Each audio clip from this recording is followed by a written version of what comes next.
I offer this podcast freely. Your support really makes a difference. To make a donation, visit reneemckenna.com.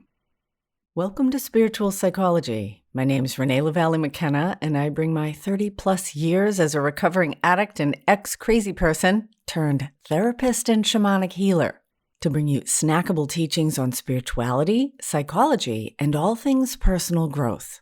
And today I want to talk about the mystery of tarot.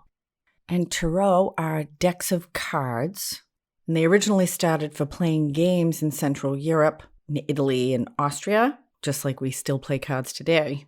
But in the late 18th century, some tarot decks began to be used for divination or card reading. And that led to the development of custom decks developed just for these intuitive or occult purposes.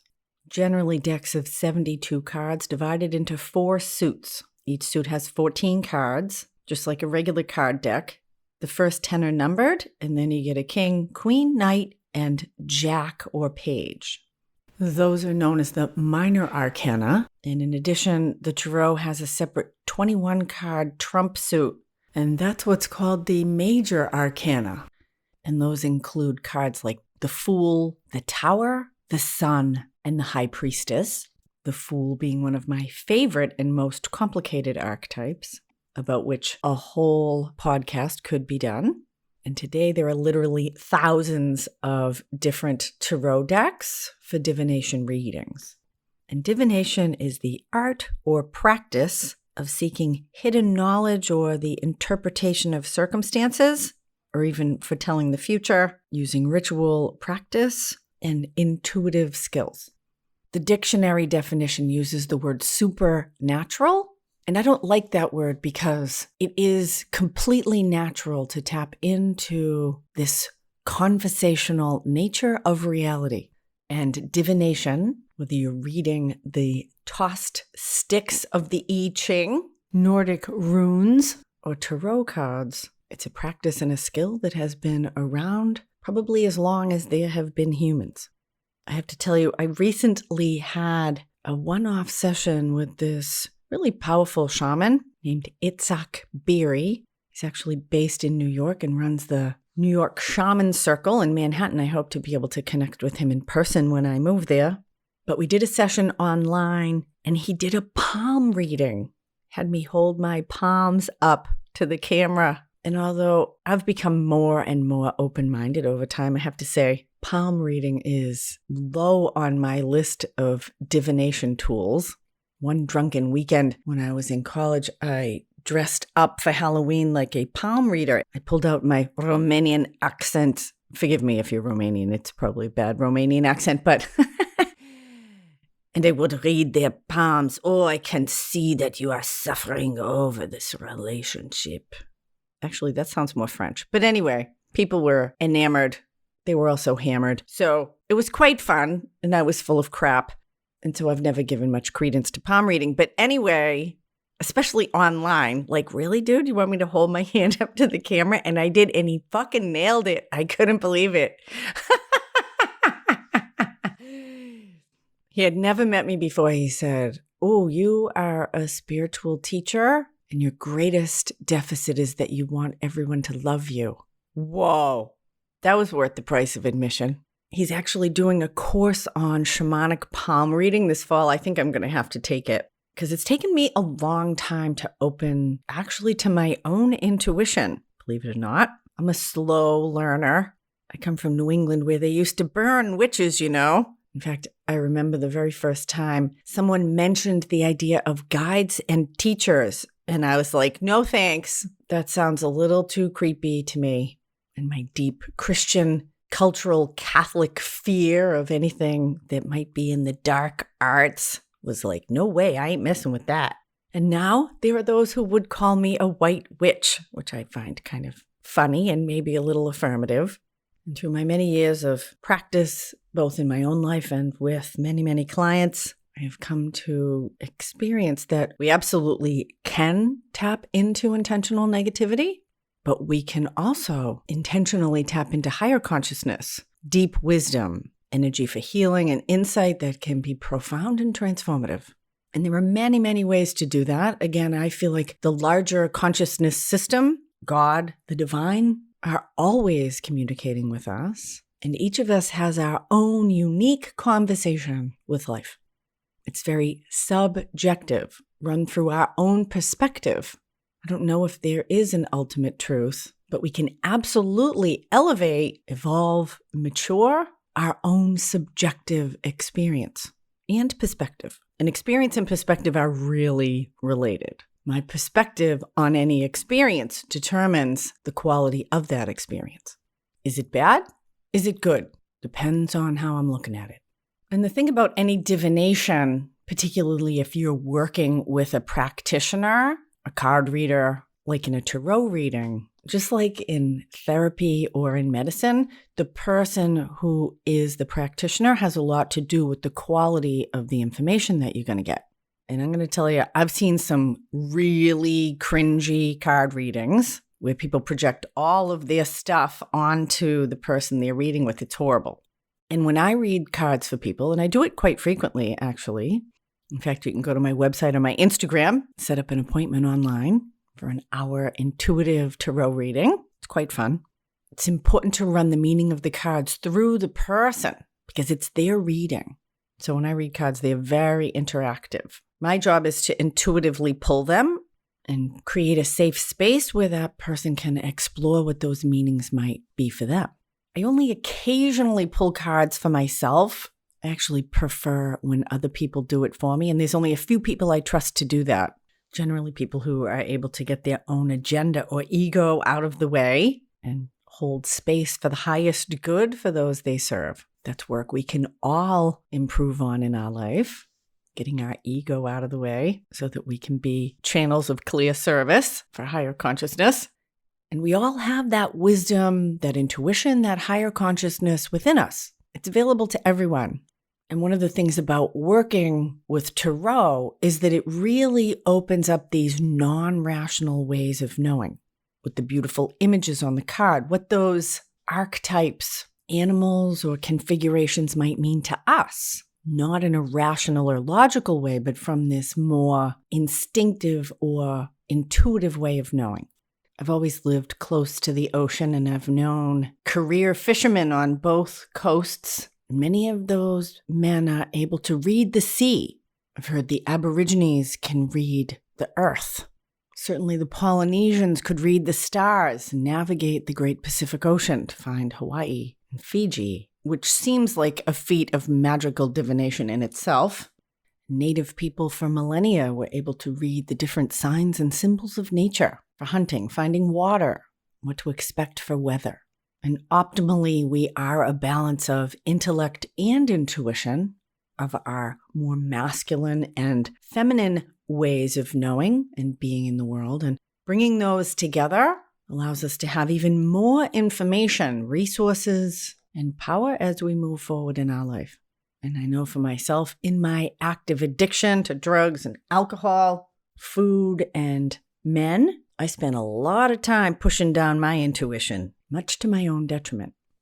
So a lot of my work has been opening to my own deeper senses about what's actually good for me. And pain and failure has made me really open to the idea that my ego and personality self only has a certain amount of information and a very limited agenda and scope of view, and that there's a much larger web and multiple layers of reality that when I tap into them, they really do have my highest good in mind.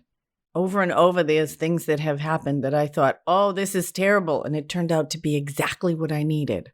Quitting drinking and snorting coke, going out to clubs and having sex with anybody I felt like. God, ending all that seemed like death. How would I ever have fun again? Life would be dreary and dull. Granted, I'd throw up less, wouldn't get as many STDs.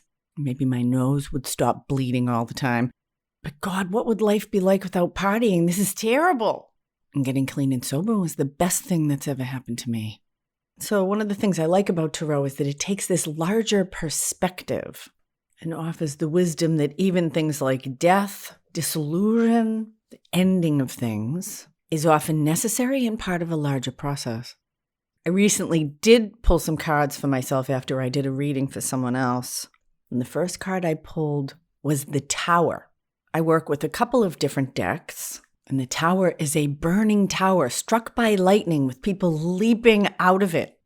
The tower is crumbling, and that's exactly what's happening in my life. I'm actually letting go of my life in San Francisco and preparing to move to Manhattan. I've either sold or given away all of my material items, pretty much.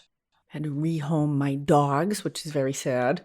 Ending a lot of long-term relationships, or we'll see what they become in the future.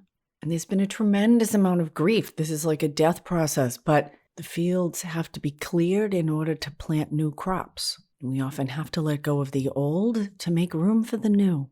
And although that letting go process can be excruciating, it is healthy, important, and necessary. And pulling that Tower card just affirmed, yep, that's what's happening, and it's okay. So generally, when you're working with tarot cards, you shuffle the deck. Some people cut the deck into different sections. Everybody has their own little ritual around it. You might spread them out, pull the one that's on top. It's really up to you. And some people pull 1 card, 3 cards, 10 cards. There's all different kinds of what they call spreads. And I use a pretty standard 10-card spread. And each card represents something different. 1 card is the situation. Another is a potential challenge or obstacle. 1 is the distant past, the recent past, what the goal might be, the near future, the environment, hopes and fears, the potential or future outcome. It's very fun because the imagery and the meanings of the cards are very open to interpretation. And again, rather than reading for people, it feels very important to include people's own intuition and perception in the understanding of what the cards might mean to them. Again, evoking their other ways of knowing and gathering information from within themselves and in their own conversation with the life force. So the 3 decks I use are the standard Rider-Waite Tarot deck, which is probably the most well-known and probably my most favorite. And then I add in the Animal Spirit cards from Kim Kranz and the Thoth deck of Aleister Crowley. And there are volumes written about tarot meanings. My favorite is The Ultimate Guide to Tarot Card Meanings by Bridget Esselmont. It's an excellent resource.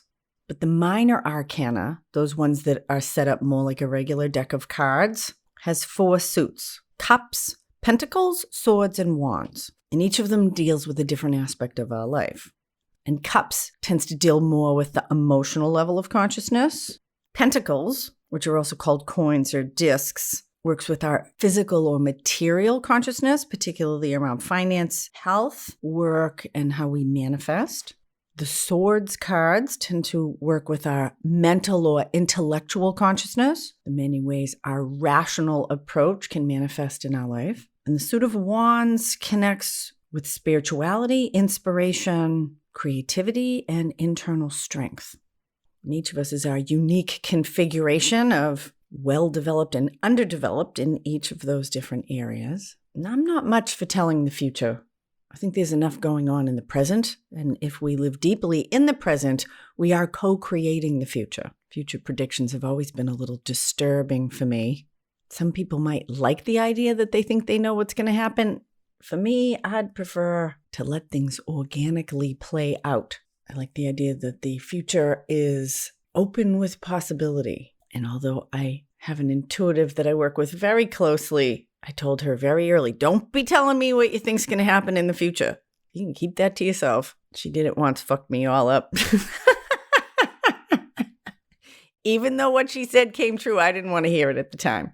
Because we can only be where we are. If I had known in 2002 when I got married that I would get divorced in 2018, I don't even know if I would have got married. And that marriage was an incredibly rich and positive and expanding experience. Brought me 2 beautiful kids, an amazing life, the opportunity to be a mother and a wife and a teacher. And so I stay out of the future and try to let it take care of itself so that I can live more deeply in the present. But being connected intuitively and to these other kind of fun and interesting ways of knowing and having perspective on myself and allowing other people to have those perspectives on their self, for me, adds a depth and a color and a texture and an interactive perspective that perhaps there's more happening here than we might be aware of. And how can we participate with it, align ourselves with the flow that's being called from us or within us or through us?